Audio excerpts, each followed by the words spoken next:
हम लोग तवायफ हैं। कोई मर्द की जरूरत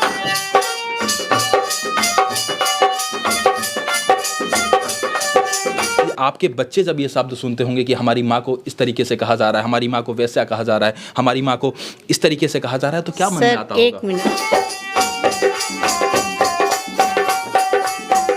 इस गांव में ये तमाम महिलाएं जो रह रही हैं ये नृत्य संगीत करती हैं, लेकिन इस गांव को यदि देखा जाता है तो इस गांव को जो है कहीं ना कहीं तवायफों का गांव कहा जाता है, और इस गांव के साथ साथ रेड लाइट एरिया को भी दर्शाया जाता है। रेड लाइट एरिया कभी नहीं था, हमारे भाई बापों ने रेड लाइट एरिया बना दिया। रेड लाइट नहीं था, कभी नहीं, कभी नहीं। हमारे माँ जितने भाई हैं सब उन्होंने बनाया हम लोगों को रेड लाइट। हम लोग नृत्य की और कलाकार के नाम से जुड़े जाते हैं। अधिकारी के लड़कों के शादी में हम लोग जाते हैं। आज मायावती के वो ज़माना से बंद हो गया। हम जन्माष्टमी में प्रोग्राम करते थे, हम थाने अवसर पर जाते थे, हम दुनिया का हर पूजा, हमारी मिट्टी जाती है, दुर्गा जी की पूजा मूर्ति बनती है, हम कलाकार के नाम से जानते थे। आज हम लोग को सेक्स वर्क का नाम हमारा जो अपना हमारा भाई खुद दिया है, प्रधान मेरा भाई है उसने दिया है, और गांव नहीं दिया, हमारा अपना दिया।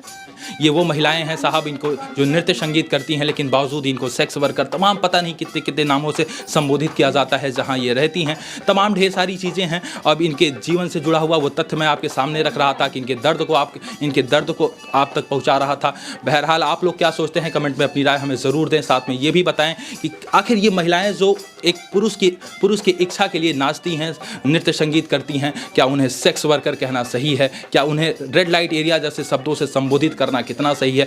अब मुझे नहीं पता कि ये लोग कितनी सही हैं कितनी गलत हैं, लेकिन मैं लगातार अपने वीडियो में कहा हूं कि नृत्य संगीत कहीं से गलत नहीं है, नाचना गाना कहीं से गलत नहीं है, लेकिन उसके आड़ में यदि कहीं गोली चलती है तो वो गलत है, उसके आड़ में कहीं जिस्म फरोशी का धंधा चलता है तो वो गलत है, उसके आड़ में यदि कहीं देह व्यापार होता है तो वो गलत है, उसकी आड़ में यदि किसी को तकलीफ होता है तो वो गलत है। लेकिन नृत्य संगीत मैं आज भी कह रहा हूँ नृत्य संगीत गलत नहीं है। तो आप सभी लोग नृत्य संगीत करने वाली महिलाएं हैं? हम लोग कलाकार हैं। आपको अपना हम पैड दिखा दें, सट्टा जो हम सट्टा छापते हैं उसका पैड दिखाएं? दिखा दीजिए। गाजीपुर है ना, ठीक है। यहाँ पे आप अगर अपने लड़के की शादी कर रहे हैं तो यहाँ आपका पता लिया रहेगा, उसके बाद हमारा पता रहेगा, यहाँ पैसा भरा जाएगा, उसके बाद ये पूरा पढ़ लीजिए, यही हमारा काम है।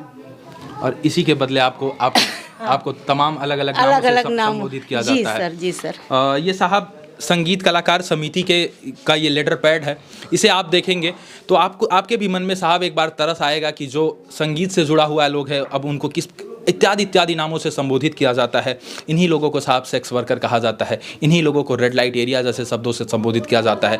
अच्छा एक बात बताइए, आपके बच्चे जब ये शब्द सुनते होंगे कि हमारी माँ को इस तरीके से कहा जा रहा है, हमारी माँ को वैसा कहा जा रहा है, हमारी माँ को इस तरीके से कहा जा रहा है, तो क्या मन में आता होगा? एक मिनट, अगर अनकास्ट किया होता ना तो बहुत बड़ा बवाल हो गया होता, मगर बच्चे भी सोच रहे हैं कि कौन किया है, कोई मामा लगेगा, कोई चचा लगेगा, कोई भाई लगेगा, कोई नाना लगेगा, वही लोग हम लोग को बेस्या बना रहे हैं। इसलिए बच्चे गर्म होके भी ठंडा हो जा रहे हैं कि किसका हम क्या करें। मतलब आपके गांव के लोगों ने ही गांव नहीं, मोहल्ले मेरे अपने, आपके अपने लोगों ने ये नाम दिया? हाँ, गांव नहीं, गांव तो कभी हमको गंदा नहीं बनाया, गांव वाले हमको कभी नहीं कहे गंदा। गांव वाले की तो बात छोड़िए, हमारे सेवराई के जो मंत्री जी हैं वो हमें इतना इज्जत देते हैं कि हमारे यहाँ हमारे बगल के गांव की महान कलाकारें हैं। हम लोग उनके यहाँ कभी जाते हैं अपना फरियाद लेकर तो बोलते हैं कि अरे हमारे यहाँ की कलाकार आ गई।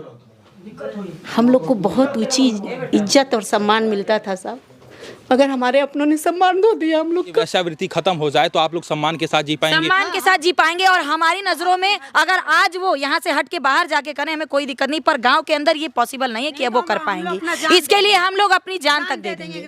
अधिकारी क्या कह रहे हैं? अधिकारियों तक बातचीत हो रही है आप लोगों की? प्रशासनिक अधिकारी देखिए उन्होंने जांच की प्रक्रिया के लिए आदेश दिया है और अभी फिलहाल प्रक्रिया चल रही है, देखिए किस पड़ाव तक ये जाता है। और मैं यही कहना चाहती हूँ कि ये कितनी भी अपनी लालछन लगा लें या इल्ज़ाम लगा लें या प्रधान को बदनाम कर दें, प्रधान इसके खिलाफ नहीं, प्रधान सच और हक पे खड़ा है और ये गाँव वाले इनका विरोध करें क्योंकि गाँव को यही रहना है।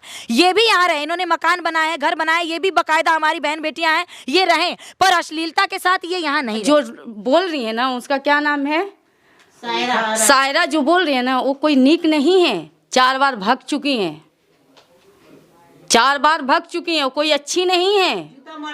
जूता मारती है बीच समाज में अपने पति को।